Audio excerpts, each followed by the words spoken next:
Hello les geeks, c'est Aldric de GameGeek et bienvenue sur la chaîne YouTube de GameGeek. On se retrouve ce dimanche pour un nouvel épisode de Digimon Adventure le reboot, et c'est donc le 27ème que l'on découvre ici, intitulé Vers le nouveau continent.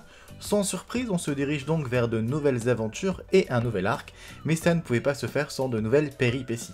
Mais avant d'y venir, intéressons-nous à la fin de ce nouvel ending, le troisième déjà pour la série. Eh bien, je ne sais pas vous, mais moi je l'ai adoré. Je le trouve sympathique comme tout, la musique est entraînante et le choix des images m'a énormément plu.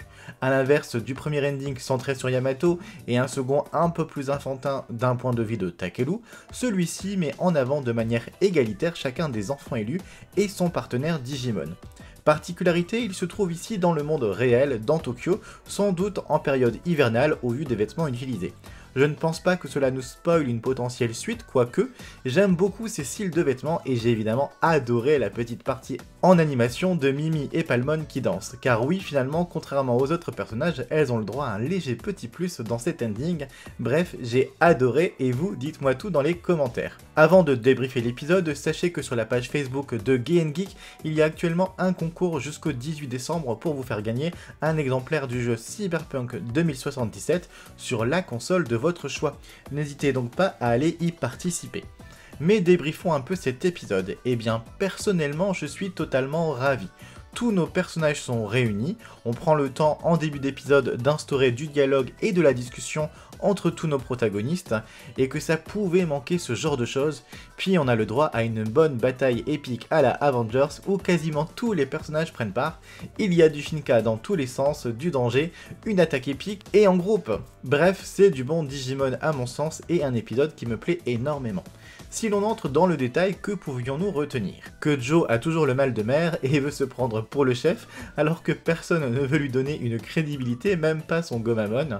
Que Mimi semble paniquer en plein air, et je la comprends, mais finit par avoir adoré les secousses dans les airs, ce que Sora ne manque pas de lui faire souligner. D'ailleurs, j'en profite, dans le développement des personnages, l'amitié Sora-Mimi est mise légèrement en avant par quelques dialogues, et ça honnêtement c'est très bon à voir et c'est exactement ce que j'attends de Digimon. Koshiro est toujours là pour nous expliquer ce qui se passe dans le monde réel. D'ailleurs, le petit génie a mis à jour tous les Digivice du groupe avec de nouvelles fonctionnalités, et ça, c'est plutôt cool. Le conflit des Uromon dans l'internet qui dérègle le monde réel est loin d'être réglé, et il s'attaque ici à la NASA.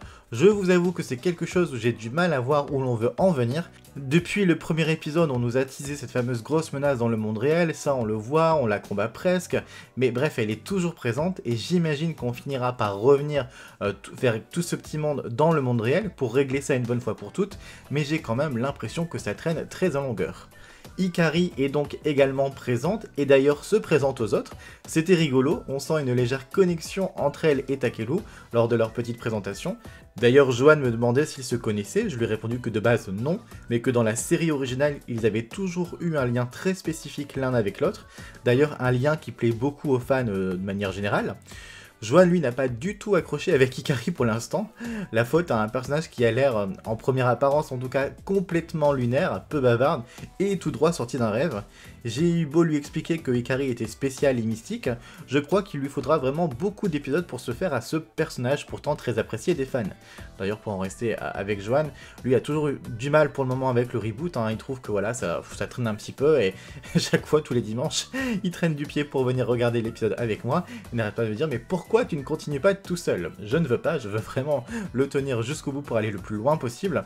Mais dites-moi hein, si vous faites vous aussi découvrir le reboot à certains de vos proches, et s'ils ont cette même impression. Pour en revenir à Ikari, elle ne dispose d'ailleurs pas donc de son Digivice, et son frère se demande donc bien comment et pourquoi elle a atterri dans le monde numérique. C'est intéressant de voir Taichi dans une posture de grand frère, comme peut l'avoir Yamato hein, depuis quelques épisodes, que son frère à lui est aussi arrivé, mais pour autant il n'en reste pas moins Taichi avec des points qui m'agacent particulièrement. Prenons par exemple cette scène de combat où il confie sans vraiment réfléchir sa sœur à Koshiro en mode « Tiens, je te refile le paquet » et là il saute en plein ciel pour nous faire une roulade en mode « Je sais voler » et atterrir sur Agumon qui vient d'évoluer en Greymon. Alors d'accord, je l'avoue, ça fait de très belles images, mais c'est tout ce que je déteste dans ce reboot. C'est irréalisable pour un gamin de 11 ans. Surtout que Mimi disait quelques secondes juste avant combien ils étaient en hauteur et que c'était dangereux. D'ailleurs, ce reboot a tendance à vouloir poser les personnages sur le dos des Digimon évolués sans prendre en considération les risques et les dangers que cela pourrait causer. Car pareil, quand Taichi est sur le dos de Metal Greymon lors de l'attaque finale contre Grundramon, eh bien toutes les attaques des autres Digimon lui passent littéralement dessus, et ben non, il n'aura rien. Et je trouve ça vraiment dommage, j'ai l'impression qu'on nous prend pour des idiots et que les scénaristes ne veulent pas accepter que les enfants sont des enfants comme les autres. Je referme ce petit sujet pour en attaquer un autre, la disparition de Léomon, Eldoradimon et des compagnons de Léomon. Car oui, près du nouveau continent, l'orage gronde et les attaques tombent sur Eldoradimon. Léomon et ses alliés décident de protéger Eldoradimon et ainsi permettre à tous les élus de s'enfuir. La scène est certes géniale, elle donne du rythme, c'est cool de les voir s'enfuir sur Kabuterimon, sur Birdramon, sur Ikakumon, avec Joe et ses gaffes qui me font toujours beaucoup rire. Mais à la fin, je ne comprends pas trop. Léomon et les autres semblent donc se faire tuer et disparaître dans l'ouragan. Et là, je me dis, mais quoi? C'est comme ça que Léomon est mort et est tué? Je savais qu'il allait finir par mourir. Ce Digimon est toujours destiné à mourir, peu importe la série ou la version. Mais j'ai trouvé cette mort rapide et sans véritable émotion. Elle arrivait peut-être un petit peu trop vite, surtout qu'on tue au passage Eldoradimon, qui, le pauvre, aura traversé tout ça pour en finir là. Après, peut-être qu'ils ne sont pas vraiment morts et on n'a pas réellement vu leurs données disparaître, mais ce qui est surprenant, c'est que Taichi et Yamato, pour le moment en tout cas, ne sont pas plus affectés que ça. Certes, Kabuterimon leur dit qu'il faut aller de l'avant, mais quand même. Arrivés donc sur le continent, ils se font donc tous attaquer par des tonnes de Tortomon, mais ça ne dure pas vraiment longtemps vu que l'ennemi principal de l'épisode fait son apparition assez vite, Grundramon. Celui-ci semble invincible grâce à une armure à toute épreuve, mais pire encore, il dévore ses ennemis, dont les Tortomon, pour gagner de l'énergie. Comme Joe le dit, c'est la loi de la jungle, mais on ne voyait vraiment pas ça dans la première série, et j'avoue que c'est assez surprenant. Bon, rien de gore, les Digimon dévorés se transforment en données, à l'écran ça atténue le choc, mais lorsque Ikakumon et Togemon sont proches d'y passer, j'avoue que la tension monte légèrement même si on sait très bien qu'ils ne tueront ni l'un ni l'autre. On enchaîne donc avec du bon combat Digimon, comme évoqué plus tôt, où tous les Digimon se shinka pour se battre, ce qui mènera à l'attaque finale imaginée par Taichi pour détruire le mauvais Digimon de l'intérieur. Là aussi, il explose en données, mais imaginez un petit peu s'il avait explosé réellement de l'intérieur, le côté gore de la scène, ça aurait été assez différent.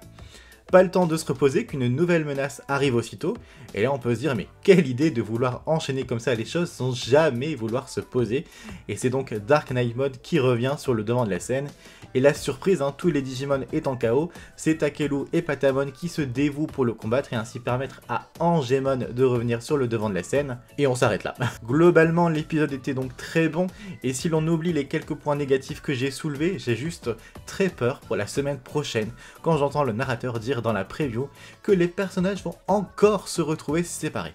Et là je dis stop, laissez-les ensemble un petit peu s'il vous plaît.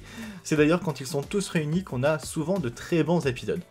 Comme d'habitude, dites-moi dans vos commentaires ce que vous avez pensé de l'épisode, aimé ou détesté, abonnez-vous pour le soutien, ça fait toujours très plaisir, et je remarque que vous êtes d'ailleurs de plus en plus nombreux sur la chaîne et ça me touche vraiment beaucoup. À très bientôt.